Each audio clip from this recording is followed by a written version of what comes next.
Women have the power to transform this world. We can end crime and violence if we all agree to do one thing: share. Let's share our wisdom, share our time, share our talents, share our finances, but most of all, let's share our love. This is the Female Solution.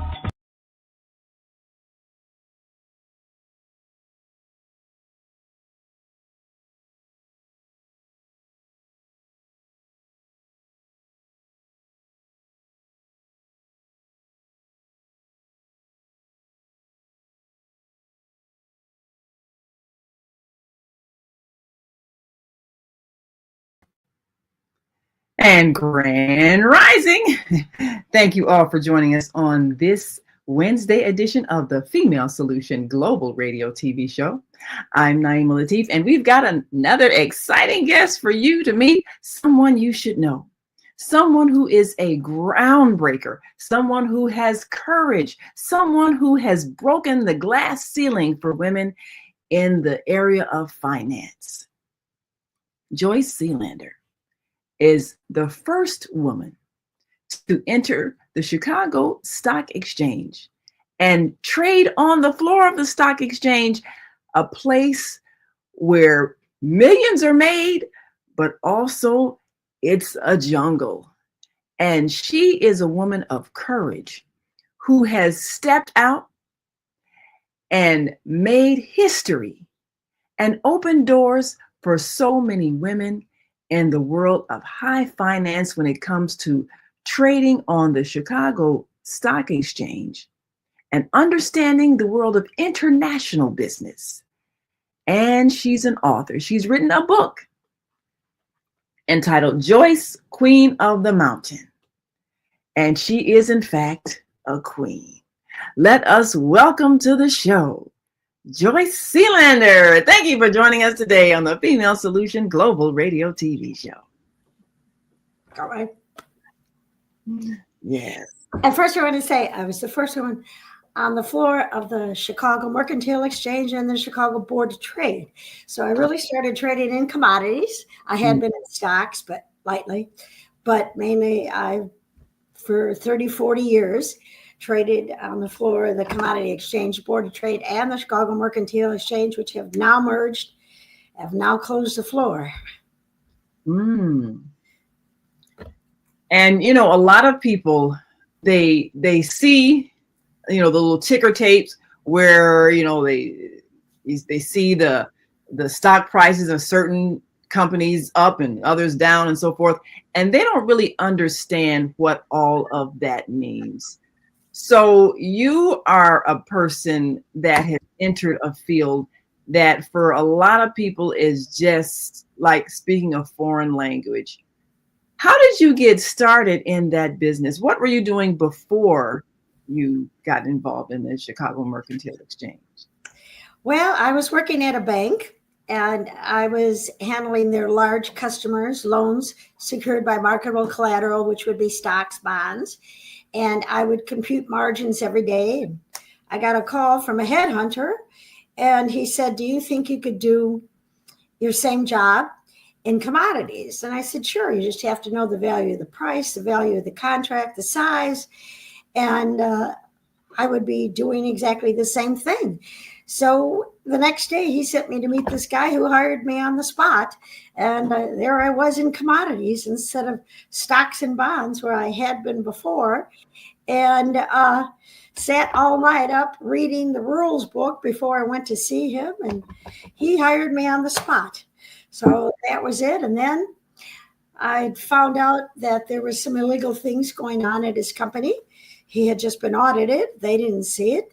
And he sent me down on the floor to see if there were strange things going on down there. And there were.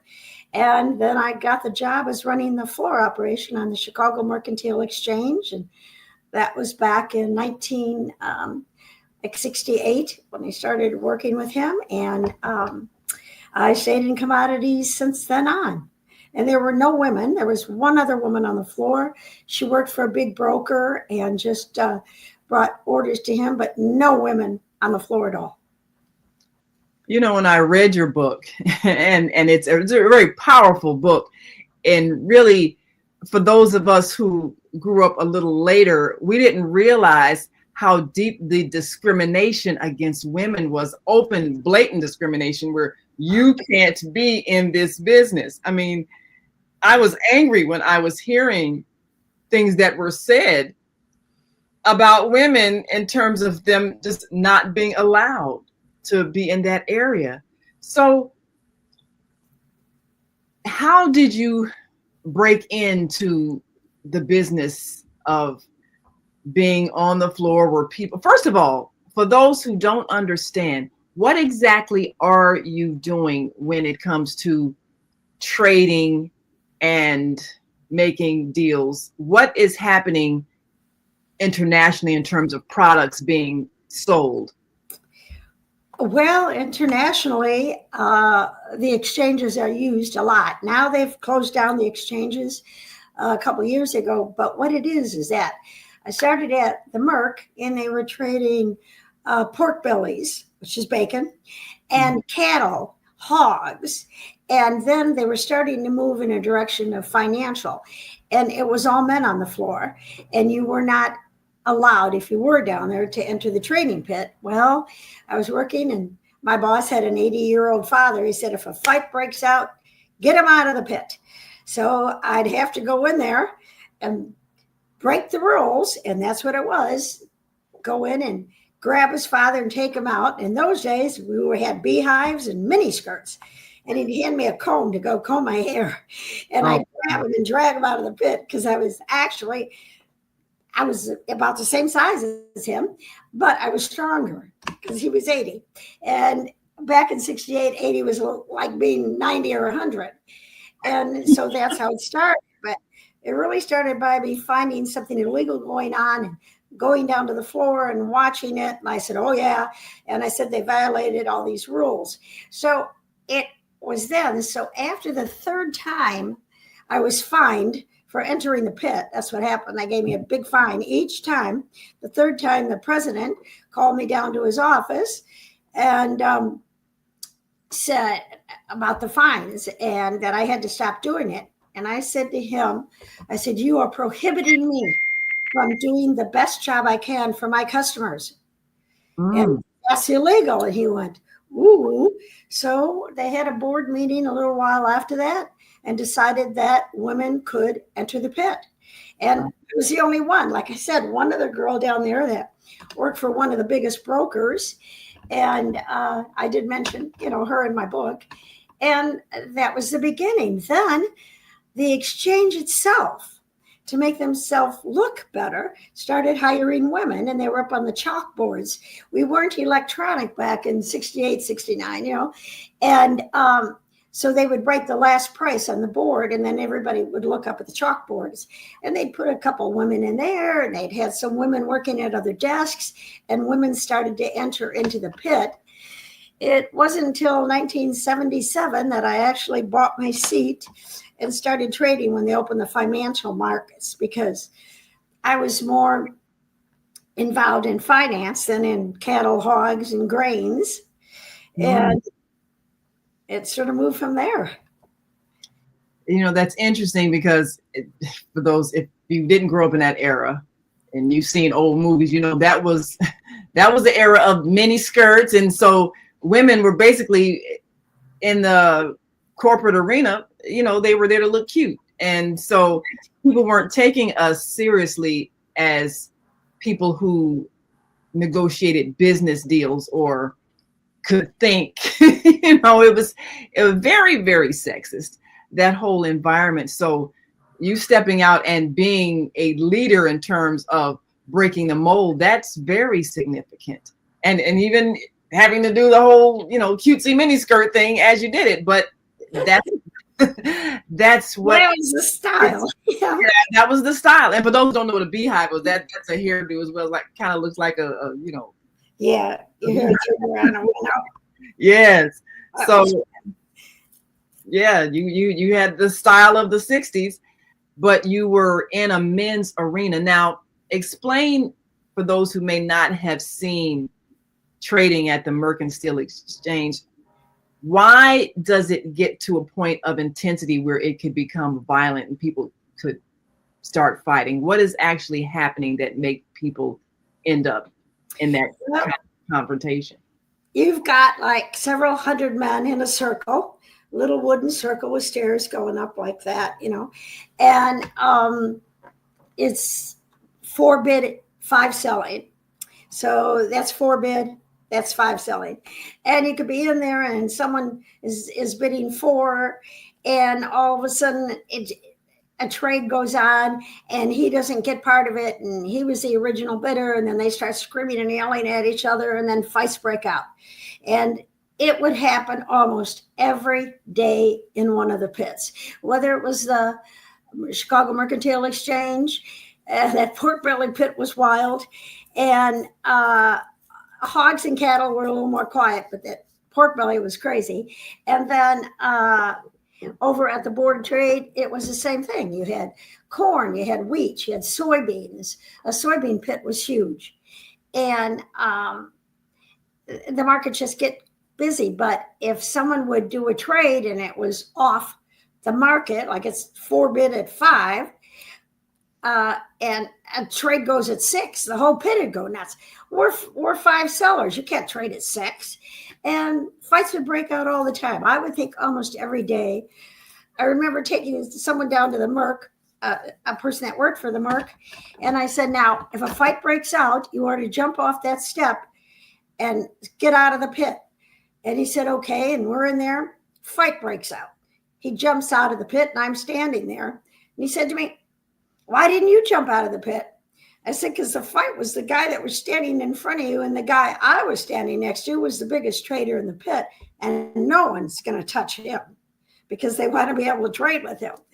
And he just said, whoa, but that would be a normal day. Wow, that that's interesting that it could get that intense and it could get physically violent. But you have to be tough to be in that environment. So what is, I guess, if you don't get a chance to be heard, if you're on the floor and you're trying to be heard and you can't, is it a possibility that you lose money? Is that why it can get so intense? Oh yeah, if they trade above or beneath where you are and the market starts going in that direction, it could cost you a lot of money. And I've had interest in it. I had a fight there once because some guy hit me in the face. And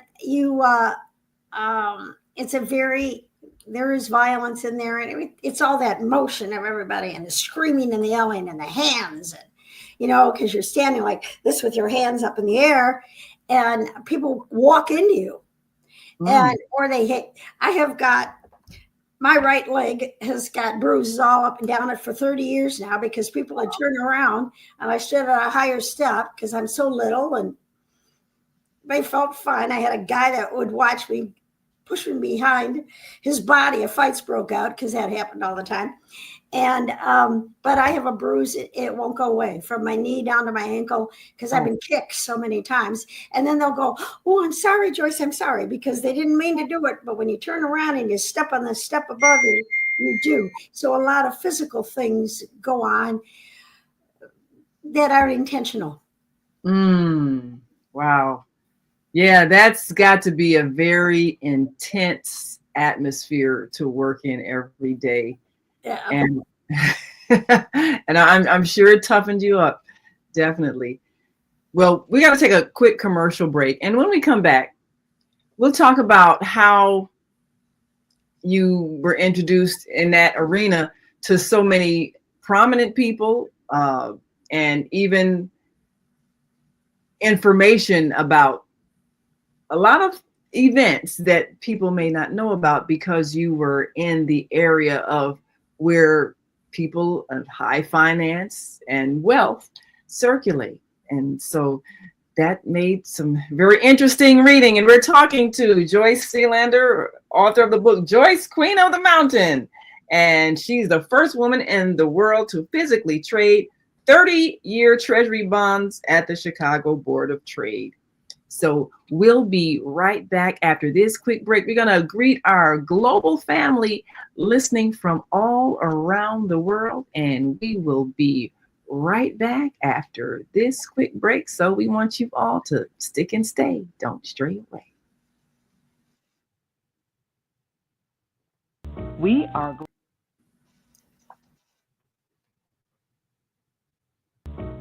global transformers, changing the world from the way it is to the way it should be.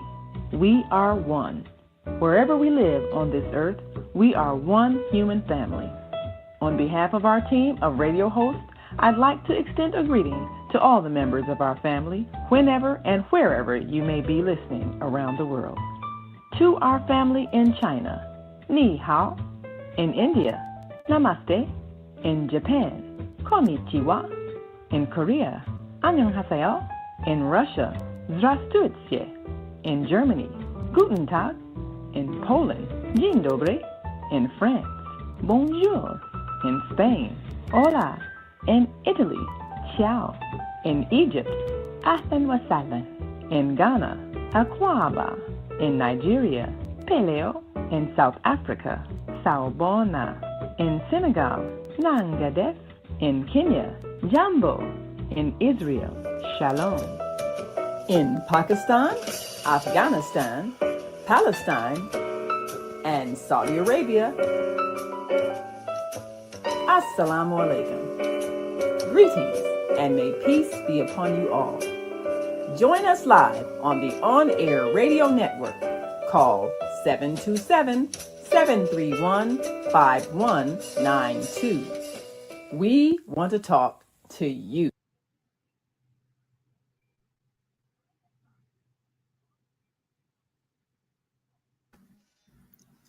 All right.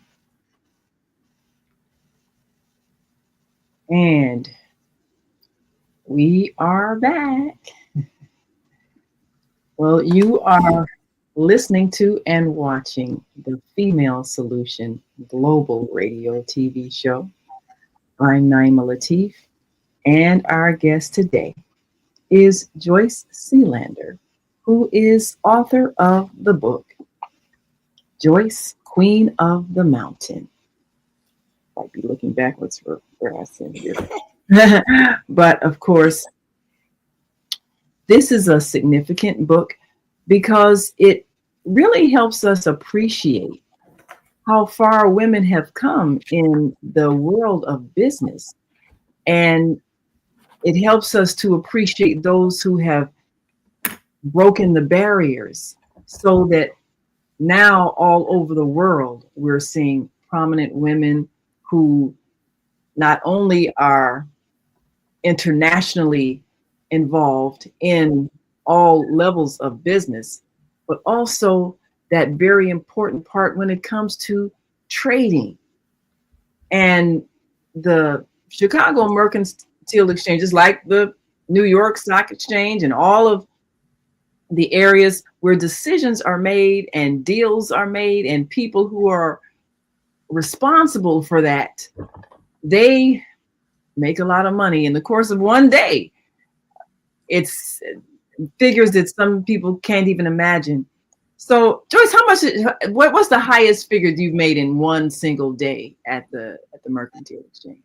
You know, I truthfully, I know I lost $5,000 one day. Oh. And I was having a lot of personal problems and stuff. And I came in the next day and made the 5,000 back in the first half hour and took it easy the rest of the day. But to be truthful, I can't even tell you my biggest day. I'm not really sure. I traded small. I traded ones and twos. The guy that stood behind me, my protector, he traded hundreds. So if he saw my hands going up like that, which is buy, and he would buy across the pit 100 lots, and then he'd tap my back and 2 or 3 fingers, whatever he did of what I was bidding for, because he knew he was watching me and knew I was right. So when you do that, being on the floor, you meet a lot of interesting people. And I was down in the S&P pit one time, and I see these Japanese people there, and I went, konnichiwa. Kachidemasti. And then I go, Ichiban Takai, Brokadas. And they went like this to the guy standing next to me. And he said to me, what did you say? I said you were the number one trader inside of the S&P pit. And he nodded. And now these guys, because they'd gone like this, all of a sudden they bowed all the way down to their head, to their stomach, because they were meeting the biggest trader on the floor. Wow. And he was like shocked. And they came later and had their boss came over and said, well, that's the number one trader. And it was like that. So met a lot of presidents. I mean, down on the floor, I met President Gorbachev over at the Merck. Next day, I went to the Board of Trade. I had to go give a check to one of the guys that was in the soybean pit. And I walked in and Gorbachev standing over there. Wow. With his wife. And all of a sudden he sees me and he's waving like this at me. And the whole pit turns around like, how does she know President Gorbachev? You know? Oh, wow.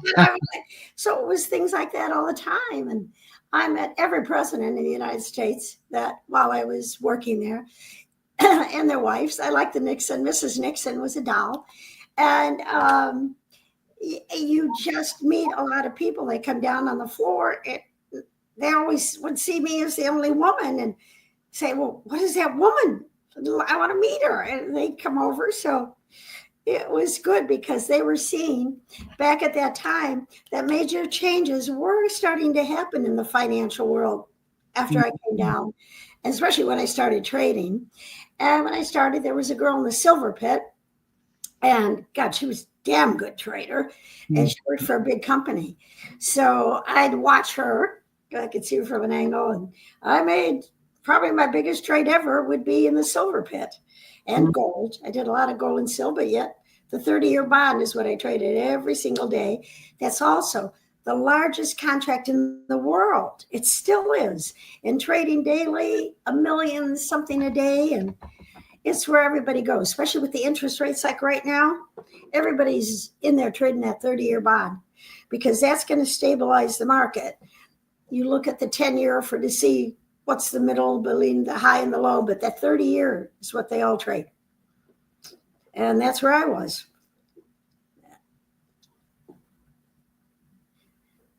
I can't hear you.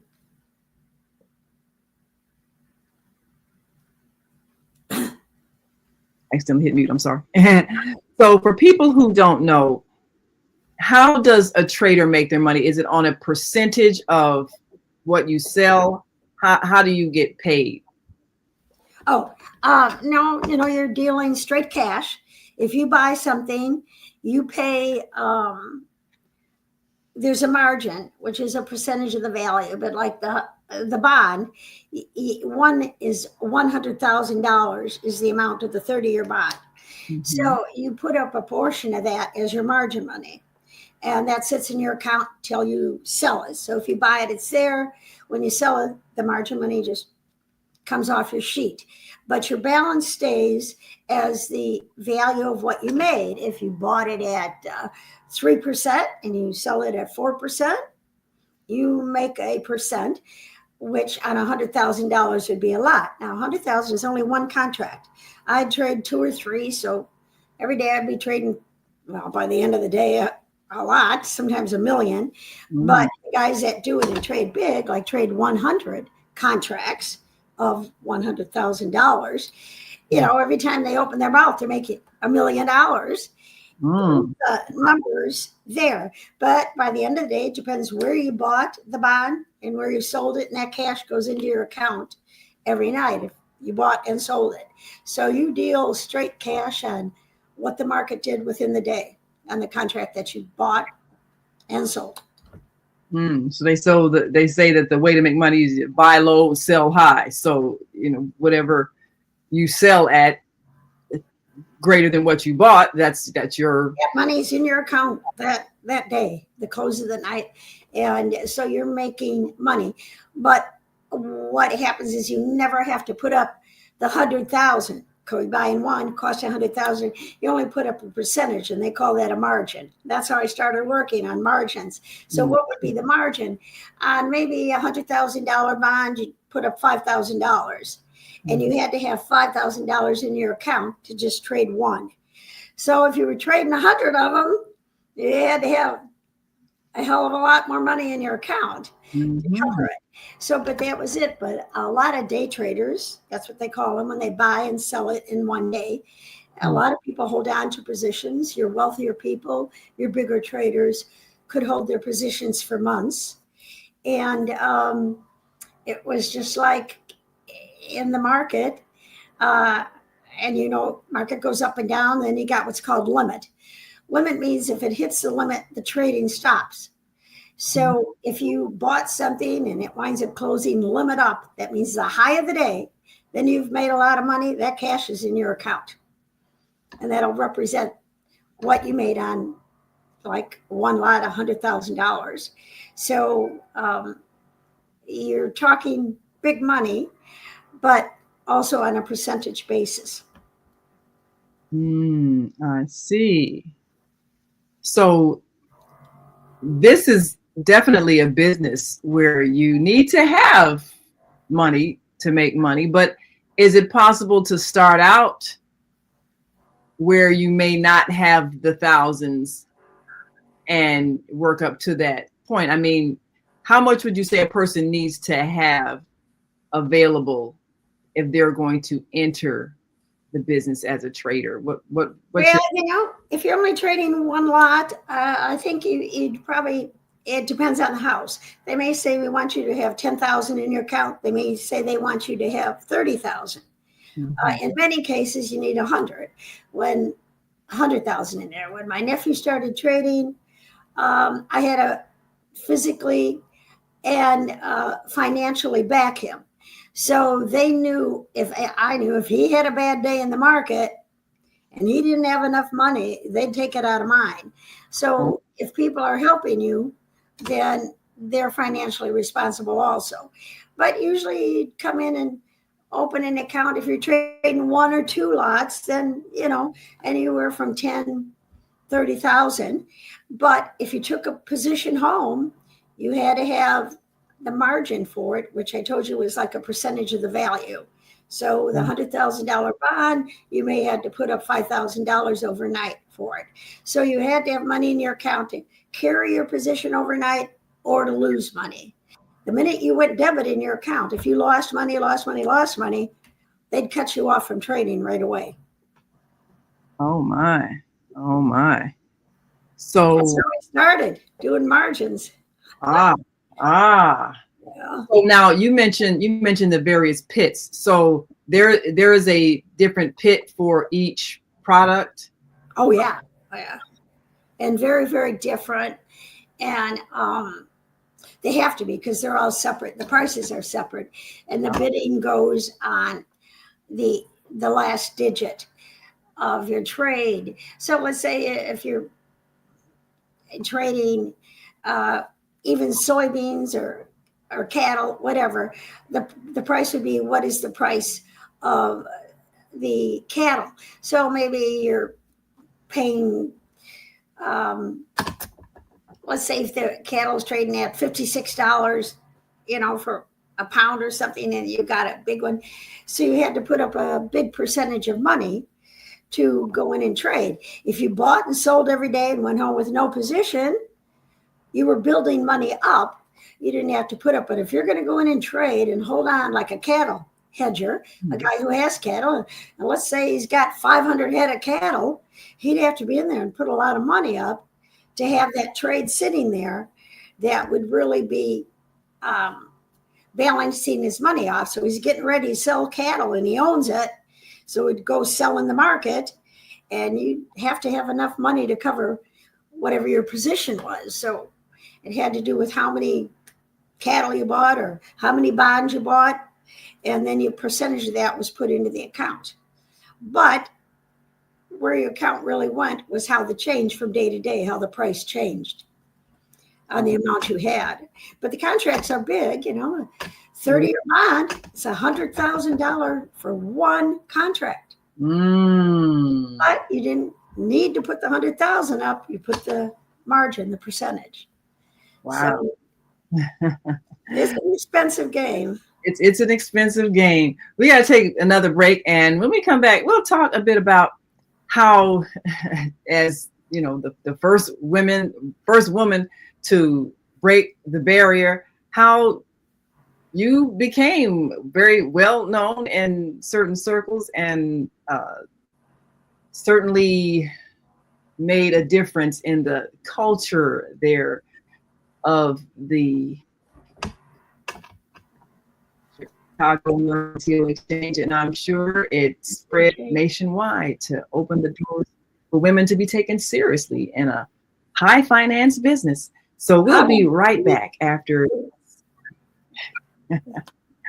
So just stay with us. You're watching the Female Solution Global Radio TV show. I'm Naima Latif with Joyce Selander.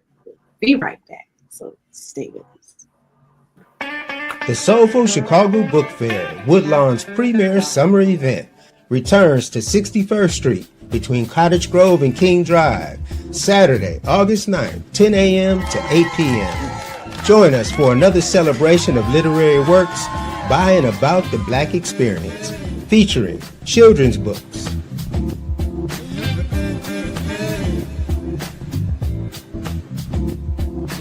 fiction books, and non-fiction works by local and international authors. The main stage will host an entertainment lineup second to none, with Pari Lemuel, Aniba and the Soul Stars, and the mesmerizing Moo Moo Fresh. Special guest, DJ Celeste.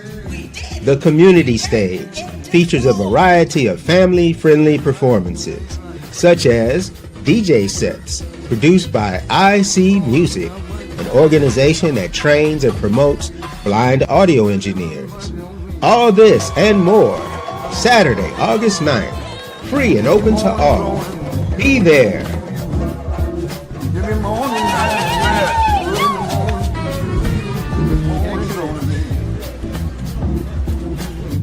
Visit SoulfulChicagoBookFair.com for more information.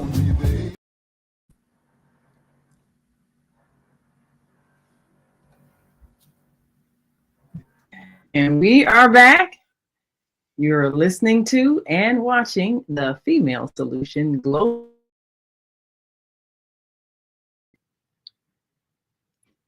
Oh, there we go. And I'm Naima Latif, and we have been speaking to author Joyce Selander, who is author of the book Joyce, Queen of the Mountain. She's the first woman in the world to physically trade 30-year treasury bonds at the Chicago Board of Trade. And for those who live in the Chicagoland area, you've probably seen the Board of Trade building. I used to work at the Federal Reserve Bank, and coming into the city downtown area on the Metro, I passed by the building, and it's kind of south, big building, but so many people have no clue as to what goes on there and how much that affects the global marketplace. They have some vague notion, but they really don't understand. And so your appearance here today is a real education for a lot of people, especially when you think of major industries, the agricultural industry, and you speak about, trading pork bellies, and, people don't realize this is, it's a big deal. Just like when Oprah mentioned that she was going to stop eating beef, the beef farmers, they had a fit, because one little statement like that could affect trading, could affect prices for their cattle, billions of dollars. So it does matter what people buy and what is prominent in terms of what can be sold and all the politics that are involved in this very powerful industry. You tell a story even in meeting President Nixon and how his wife, Pat, addressed you by name, and you were surprised. She knew your name. She knew who you were. Tell us a bit about that. Oh, yeah. I had, at the time, I was dating the lead Secret Service agent to the president of the United States, and the president and his wife came into town, and I was at the hotel where they were, and a couple Secret Service agents in there, and she came walking in, and I walked up and said, "Oh, hi, Mrs. Nixon, how you doing?" And she said, "Hi, Joyce." I went, "Oh, wow." Anyway, we were talking, and the Secret Service agents weren't by her. They were on the other side of the room, but they were watching because they know who I was. And he comes walking up, and with him is my boyfriend and the manager of the hotel. And I'm standing, and he looks around, and there were no agent by her, and he got really nervous. It was funny. And he came walking up and grabbed her arm and pulled her closer to him. And she said, "Oh, honey, you remember Joyce? She dates Denny Shaw," which I have in my book, his name, who was a Secret Service agent. And, but he still held on to her. He was so worried that she didn't have an agent next to her. And that was like so big in those days that you had to be careful. And that was right at the time of the Democratic Convention in Chicago, where we did have a lot of problems went on. And, when you're out walking around, you see what's going on. And the same thing sort of happens on the floor. And you meet so many people, and, you stay up on what the markets are doing. And still in my head now, every day I turn the TV on to see if the market's up, market's down.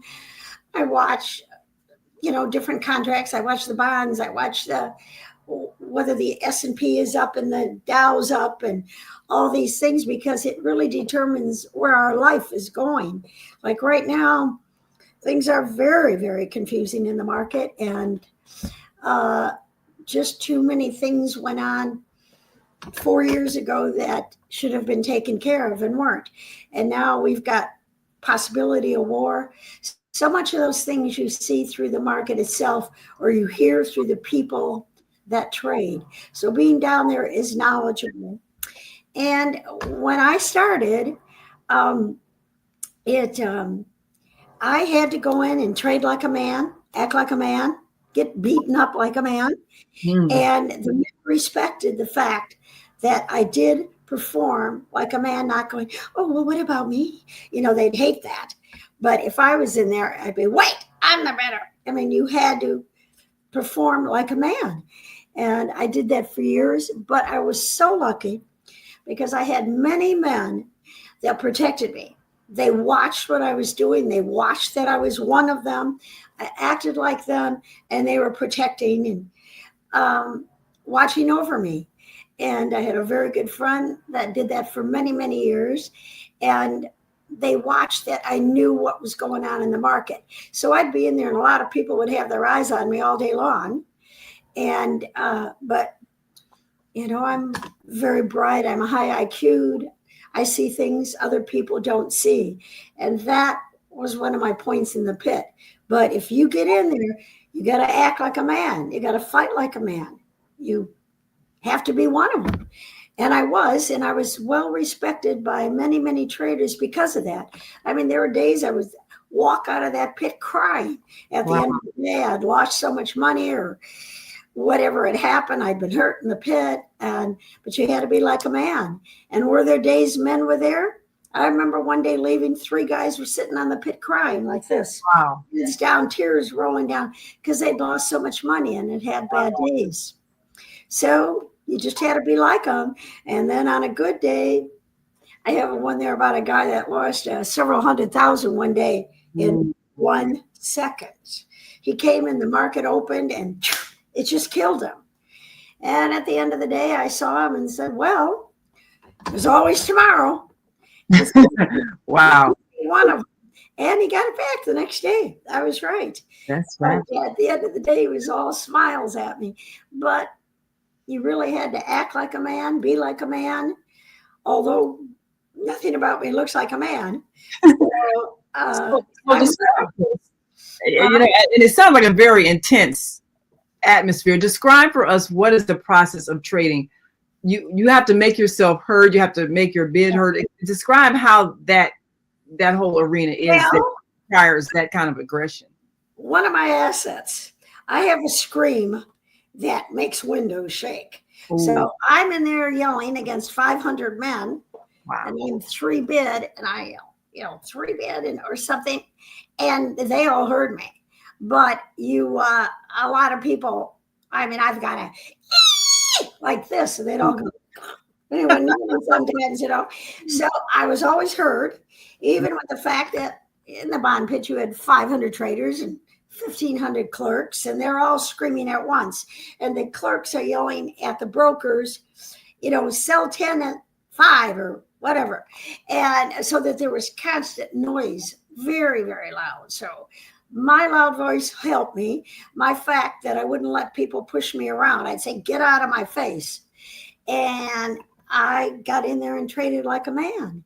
And I became successful that way. But like I said, I had men that watched over me. I was lucky. Even from the president of the Merck, he was a good friend of mine. I would do a little business for him. He said, you're in the pit. If it does such and such, do this. But it's very loud, very noisy, very, very physical. And, I'm 5'4", 110 pounds. And the guy standing behind me was 6'4", 235, 45 pounds, so a little different. But I still worked like a dog, and they appreciated that I traded like a man and acted like a man and didn't do ooh kind of things, It kept me going. Mm-hmm. Well, it's clear, of course, that you have the mental acuity and the drive to be successful in this business. Now, one of the things that says on the back of your book, you say it takes many skills to be a good bond trader. You have to have an ego and great nerve, and you must be smart, quick, and mentally strong. You have to learn from your mistakes. You have to know when to have patience, and you have to be physical. Author Joyce Selander has all of these. At barely 5'5" and 110 pounds dripping wet, she ventured into the hand-to-hand financial combat every day for 13 years as the first woman to physically trade physical futures in the pits at the Chicago Board of Trade. In this memoir, she tells of standing toe-to-toe with 500 shouting, sweating, testosterone-hyped male traders, all trying to reach the top of the financial mountain. Through her work, Selander met diplomats and U.S. presidents, dated Secret Service agents, and saw murder, mayhem, and a personal plot to overthrow the Taliban and 9/11. Joyce, Queen of the Mountain, provides an insider's look at the workings of the Chicago Board of Trade and the Chicago Mercantile Exchange, and gives insights into the strategies and styles of its key players. A story of ethics, innovation, and visionary leadership. It narrates the inspiring memoir of one woman who rose to the top of her profession. And of course, this is a book that you need to have, not just women to be inspired, but men to really understand what we've overcome, the attitudes that were spewed at us as women seeking to enter that world of high finance and global business, which is what this is all about. So, of course, it's a powerful book. I'm not going to give away a lot of the plot because I want you all to buy it. And we'll talk about how you can order this book. But, there are some great stories because you, as it says here, you had an insight into a lot of things happening on the political arena because, you're dating Secret Service people and meeting diplomats and all of that, which is all a part of world trade when it comes to making these major decisions everything is connected to politics. And like you mentioned, some of the things happening now is really having a big impact on major companies, major businesses. And if a person is involved, first of all, tell us the difference between trading stocks and trading on the mercantile exchange. What are the differences? Well, it was live trading on the Chicago Board of Trade and the Merc. Mm-hmm. And so you were physically trading it. Stocks, you usually go through a broker, you tell them what they want. They go onto the stock floor or through their own companies, and they buy things for you. Mm-hmm. I think the stock exchange wasn't as physical because a lot of things were done. If you went to a company and you wanted to buy 500 shares of something and they happen to have 3,000, they may sell you 500 of theirs instead of really putting you out in the market where everybody could try to get it. So, I mean, there are different rules, regulations, different ways of trading, but on the floor at the stock exchange, you were pretty much like the floor of the Board of Trade or the Merc, but a lot of things were done up in the office and electronically. And now that they've closed the Board of Trade and the Chicago Mercantile Exchange, it breaks my heart, but now everybody's into electronic trading and you have to go onto a computer and do it. And it's very different, and the computer isn't 3-bit at 4 and then 4-bit at 5. It could be 3-bit and maybe you'll pay 8 for something. You don't know what's going on in between, and very strange. I'd had incidents when I'd called orders to another exchange and I wasn't happy with the fill, and I'd say, you're going to give me what I want, which normally would happen because I threaten them. That's life in the big city. Sometimes you have to be pretty tough to get things done. Mm-hmm. But now everything has gone electronic. It's different. You haven't got the kind of people like me where I stood and traded 1, 2, 3 lots, 200,000-300,000 on a crack in there. But a lot of guys did $1 million. The guy that I introduced to the Japanese that time, they were like shocked, and then they stood watching him and they were like, whoa, when they saw him doing 100 lots that he was trading in the S&Ps, which is, big contract. Pretty surprised. But you had big traders that may not stay in for a long period of time, but they were in and out and in and out. What they did was keep the market at 1-bit at 2, 2-bit at 3. Now you may have 1-bit at 10. I mean, it's very different. You don't have those people in between like you used to. And if you do, they're big people. The little people would create good things and keep the market in line. And I don't know, like I sit watching the trades, my eyes sometimes wonder when you see the S&Ps are up 100 and then they're up 120 or something that should be up 101, 102, 103. It's different now that they've taken it off the floor. Yeah, everything's electronic now. So everything's electronic. You're fighting a computer instead of me. Yeah, so now they don't have people on the floor trading merchandise, trading products, and or trading stock. Now everything is on your computer. So that means there's no human interaction at all anymore. Is that how it's changed? Yeah, there's human interaction, but you got to call a broker, and a broker has to talk to his people, and maybe it's not put across the whole world like it was in the pit. It may stay within the company you're trading, and your fills could be different than if you were trading with the company next door who had a better bid. So, I mean, I think you see more variations in price than you did. I got a note the other day from the one of the old vice chairmans of the exchange. As of Monday, the Board of Trade just opened up a museum in the Board of Trade building. Wow. Yeah, which I'm dying to go see. I wanted to go see it today. I may still do it, but it shows the floors and it's got pictures of the trading that went on. So I'm dying to see. But it was really nice of the former, I think it was the vice chairman, to send me a text saying, hey, Joyce, we've opened it up as of Monday. So go down and see the museum at the Chicago Board of Trade building, which was across the street from you. And it was so funny because on the top of that building was Series.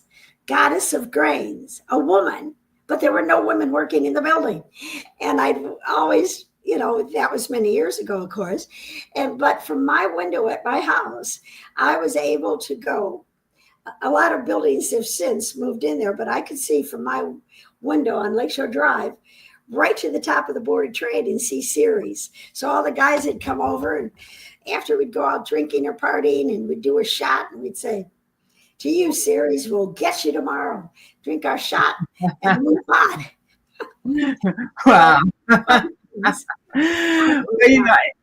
And I know you got to miss those days, because you look at people that, it's any kind of work environment, of course, is intense, but I'm sure there are some memorable moments that just bond you to those people forever. We got to take one last break, but when we come back, we'll talk about what you learned, what you feel like you learned being in that environment, and also some tips that you would give to women who may want to enter a man's world and what it takes to just tough it out. So we'll be right back after this last break. So stick and stay. Don't stray away. You're watching the Female Solution Global Radio TV show. I'm Naima Latif, and we've been talking to author Joyce Selander. Joyce, Queen of the Mountain. It's a book you gotta read for some inspiration. So we'll be right back after this last break. Stay with us. Hi, I'm Naima Latif, and if you're watching this, that means you're one of the 4.6 billion people from around the world who are using an electronic device to talk to people. In these times, people are using the internet to talk to everybody. Friends, neighbors, family members, co-workers. People are on their cell phones and computers all day long. Now, if you're in business, that is great news. That means you can sell your products and services all day long and never have to leave your home. All you need is a media connection, somebody to connect you to an audience. And that's why I'm talking to you today. We produce programs, and our audience members are people who shop. They buy clothes, food, beauty supplies, cleaning supplies, home repair, transportation services, child care services. Whatever you're selling, they need to buy it. We're your media connection. Just follow this link, and tomorrow you can sit back and relax at home while your business is making you money.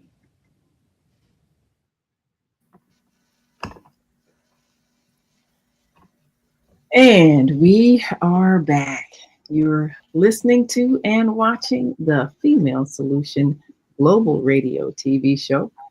I'm Naima Latif, and we are here speaking to a fantastic author and a groundbreaker, a glass ceiling smasher, Joyce Selander, author of this book, Joyce, Queen of the Mountain, as the first woman in the world to physically trade 30-year Treasury bonds at the Chicago Board of Trade. Now you can see this photo and see I guess this is the pits where people are, and you see the shouts and everything. So it's each section there. Is that how it's sectioned off? Each one is a different pit. Is that how?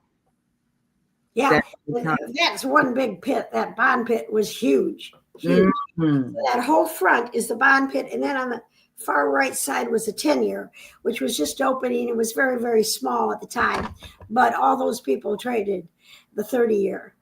So it was very crowded. Oh my. And you with your piercing voice, you were able to be heard. So that's using your femininity to your advantage. It was wild. Yes. So obviously, of course, there had to be those during that time that discouraged you and made you feel like you had no business there. Tell us a time when you had to really overcome the discouragement from men who may have resented your presence because they just felt this is no place for a woman? Well, I don't think that once I got in the pit and I started trading and I acted like a man and performed like a man, people didn't seem to do that to me. When we got a few more women in the pit, they were down on them more than me. But I also had men that protected me. It's so funny. One Irish guy I told you I stood by, and then when he died in a motorcycle crash, another Irishman who's 6'6", played for the Bears a little bit, came over and said, "I'm going to stand next to you, Joyce. I'll watch over you." So you had a mixture of people that they all began to like me. So I don't think it was that prejudice. But at first, of course, it was hard to get trades. I mean, if everybody's bidding 4 and everybody's selling at 5, I wouldn't be the first person they're going to sell down at 4 to. And it was a hard job and work, but I just kept bidding all day and I just kept going at it. And I fought very hard, and the men respected that. And I really didn't have to put up with too much humiliation and aggressiveness on their side. I was well liked, and I certainly liked the men. I have very little bad things to say. I had incidents in the pit. Everybody does, whether you're a man or the biggest trader, the smallest trader, or whatever. But I was very lucky. I think that's part of it. But then I worked like a dog in there. It just you tell some great stories, and like this the chapter on the Smith brothers. Of course, now they they sound like they were like real friends. That very good friends, right? Yes. And then the one left the trading pit to become a priest. He just felt that God had been with him, and he felt so into God that he left at 30, I think it was 32, 33, and went into the priesthood. So, I mean, you had a lot of people do different things, but yet he was in there fighting just like me every day. And so many. I had 2 brothers that were in there too, and they were giving money to protect this country from what did happen on 9/11. They knew it was going to happen, and they were fighting to try to save people. And we lost a lot of friends, in the bombing of New York. A girl had just come from New York and was renting a seat and went back to close up her office and got killed in that building going down. So there were so many things that you saw all the time and you heard. And like I knew these brothers were giving money to try to prevent it from happening. And then look, they get on a plane with all Americans and fly them into the World Trade Center. Crazy things would go on. And I had called the head of the exchange and say, "We've got to get out of here. Something's going on. Something's wrong." I go down, and we left when the building blew. I said, "We have to get out of here. Are they going to blow this building next?" And there was a plane near Chicago that possibly could have, and you didn't know. And I was hearing it in the financial world, not from the Secret Service or my FBI friends or anything, just there. And life was just very difficult because you do hear a lot of information on the floor. I miss it because I'm missing what's going on in this world now. Yeah. And my book does talk about these 2 brothers that gave a lot of money to try to stop the World Trade Center from going down because there was a little talk of it. Yeah, and that's one of the things that I realized in reading this book. You had a very close-up view of history as it was happening, the insides of politics and finance, and it's all tied together. And that's what we have to understand. This is a global economy, and we are all in this together, whether we understand it or not.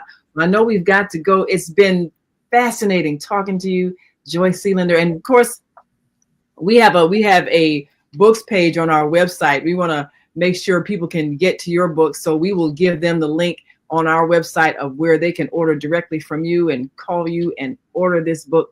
because you need to read this. This is a history book. Yeah, Really think about. I think it's also on Amazon. Yes, of course, you can Amazon. always get it on Amazon. We'll, give you those links as well and refer you to the Amazon. Yeah, they've got, and also they could call iUniverse. It's on the back of the book, because iUniverse is where my book comes from, and they could probably order it there also. Oh, yeah. It's so funny, because I will say one thing. The biggest buyers of my book are men. They want to say, how did this little bitty girl, how did she make it in that market? And I still do. And I'll come in heaven, it's all men. Men. When I had it in bookstores, women came in to buy it. But like if I have a special event at my country club up in Lake Geneva, it's all men buying my book. I'm certainly not surprised, because I think men can learn a lot from your experience as well. The courage that you showed, and it really comes down to the fact that we can do anything we choose, and we can be the best at it. And Joyce, you have proved that you were queen of the mountain. So we certainly do congratulate you for making history, being a part of history, and shaping the future. Thank you so much for being a guest. Thank you so much. I enjoyed it. I can't get a smile off my face. I'm so laughing. I'm thinking of happiness of the floor. Oh, I know those have got to be some great memories. Well, of course, even though everything's gone electronic and we've been separated by these computer screens, we're still connected. One world, one economy. Right. And if you want to get into a money-making business, you may want to get into trading, because that could do it. And as you've heard, you can make millions in one day with just the right moves. But thank you so much, Joyce. We appreciate you. And thank you all for joining us on this edition of the Female Solution Global Radio TV show. Come on back and join us for Mama Africa's Marketplace on Thursdays. And until that time, we want you to continue to shine your light. Thank you. We've come to the end of our show today. If you missed any broadcasts, go to our website for the audio and video archives at www.thefemalesolution.com. On behalf of our team of radio hosts, I'd like to thank all of you who participated in today's discussions. And to our global family joining us from all around the world, we say thank you. To our family in China, xie xie. India, zhanyavad. Japan, arigato. Korea, kamsamnida. Russia, spasiba. Germany, danke. Poland, dziękuję. France, merci. Spain, gracias. Italy, grazie. Egypt, shukran. Ghana, madasi. Nigeria, eshe. South Africa, ngiyabonga. Senegal, jareh. Kenya, asante. Israel, toda. Pakistan, shukriya. Afghanistan, tashakur. Saudi Arabia and Palestine, shukran. Assalamu alaikum wa rahmatullahi wa barakatuhu. Thank you, and may peace be upon you and the mercy of God and God's blessings.